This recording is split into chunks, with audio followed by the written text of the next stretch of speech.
One of the most complex parts of doing all the people in Times Square is not really the hair, the eyes, or the faces. It's actually the clothing. Because of all those pleats and folds in the fabrics are so crucial to get them right so that they look like soft fabric, that it requires a lot of care and attention to detail. Even if the fabric is something really soft, like let's say we zoom in on this soft t-shirt type material right here, a lot of folds that are going on there. This denim back here has its own set of folds, and so does that shirt. Even if the shirt is nicely pressed, like these two right here, there's still a series of folds that go into it, and so on. It's getting closer. You can see there's all these intricate folds and stuff that are happening through there. Getting those folds just right is important to make it look like real fabric. Now, it does help to have reference material.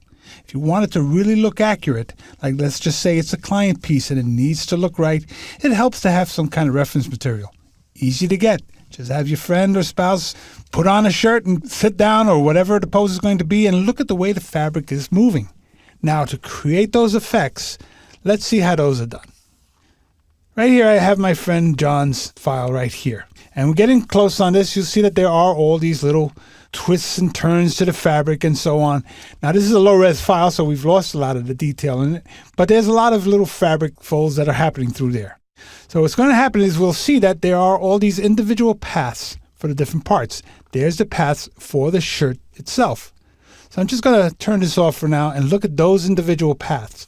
We even have a seam, the cuffs, the two arms, and the body. So that's what we're going to create here. I've got the color of the shirt already selected here. So what I'm going to do is I'm going to start to create these elements. I'm going to start from the back forward. So I'm going to select this back arm right here and create a layer, and we'll call it back arm. And I'll go ahead and fill that path with that color. There's a cuff right there. Now, we're not going to get that far, so we don't need to do it. So we're just going to jump ahead to the body. So I'm going to go in here and say the body. And we'll take that path and fill it as well. And then the front arm right here. So we'll go in there and create one more layer, and we call it front arm. And we fill the path with that color. So there we have the three basic shapes for our fabric. Now, you could go in on top of this and add other colors with the mixer brush and so on. But what I'm going to do is actually kind of work with light itself. I'm going to go in there and use the dodge and burn tools to start getting the dimension that I need. So I'm going to turn on the path so I see where those shapes are, and I'm going to start with the body. So I'm going to go to the layer of the body here, and using my burn tool, I'm going to go in there and start to darken certain areas that I need. I'm going to select my midtones here. I'm going to start to darken right in there and underneath the arm where it's going to go, right through here. Now, if I had a model here and I saw exactly how it worked, I could create my folds accordingly, but I'm just going to kind of fake it and just make my brush a little smaller. I'm just going to drag out a couple of little dark tones right through here and out to here like this, and a couple out there just like that. So there's the body. So now I'm going to go to the front arm. I'm going to throw a bunch of little tones right in through here and a bunch of little ones right into this area here. I'm going to see there's a fold there and a fold. I'm going to kind of follow the folds that are in here already. So I'm going to just kind of travel along the arm here and just create all these little folds right through here like so. Then the back arm, I'll just make a big dark tone right through here and a bunch of small ones right through there, following those individual little folds right through there.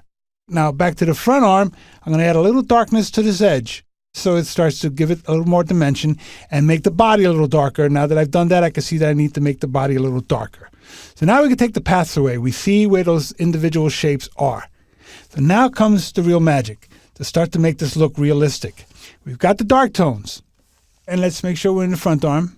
I might want to go in there and darken a few more. Just darken this a little more, darken this, darken in there, and start to refine now that I'm getting in close, and start to really darken some of those edges to see where I'm going, and so on.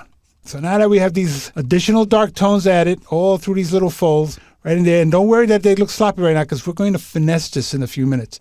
And we're going to add a couple of larger dark tones right up in this area here and just kind of traveling with that shape there. Now we're going to add some highlights.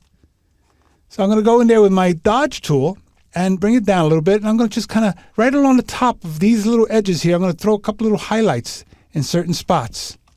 maybe a bigger spot right in here, little highlight right through there, and maybe a couple of little small ones right in here. And now comes the touches where we're going to start to make this look realistic.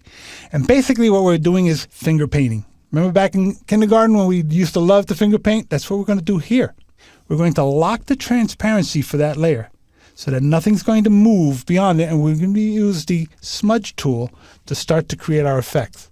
So let's get real close on this.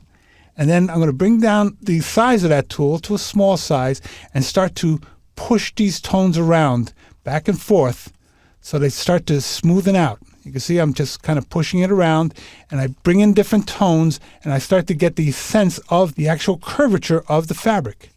And in some cases, I can kind of bend back on itself, so I can start to get a little extra dark tone happening in there. So I'm just kind of moving these around, and I'm starting to create all these little folds that are starting to happen. Come down here and start pushing these, start pushing this around, and I'm starting to create all these little soft edges that are starting to get that sense of an actual fabric. Let's give it this little bend here by going back and forth between the light and the dark, and we get this little bend in there in the fabric. And then up, bring this one around.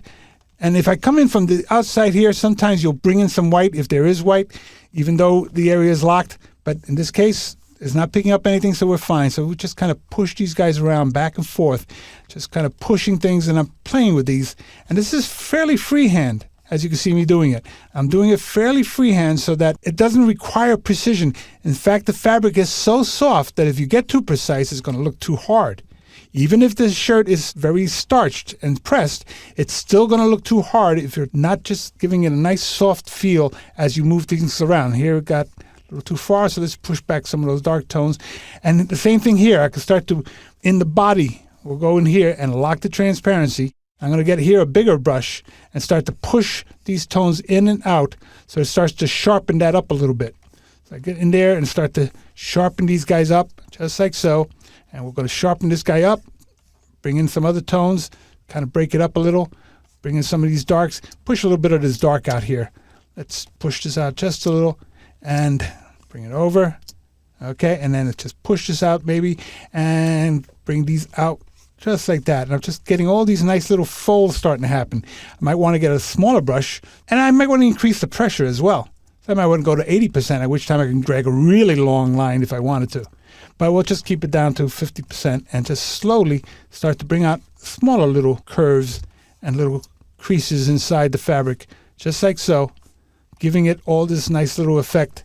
So after a while, it starts to look like all these nice little folds and fabrics will look like the finished piece, which has all this care and finesse taken to it. And you can see all the little bends going through here in these areas and such. And that's basically the way the fabrics were created.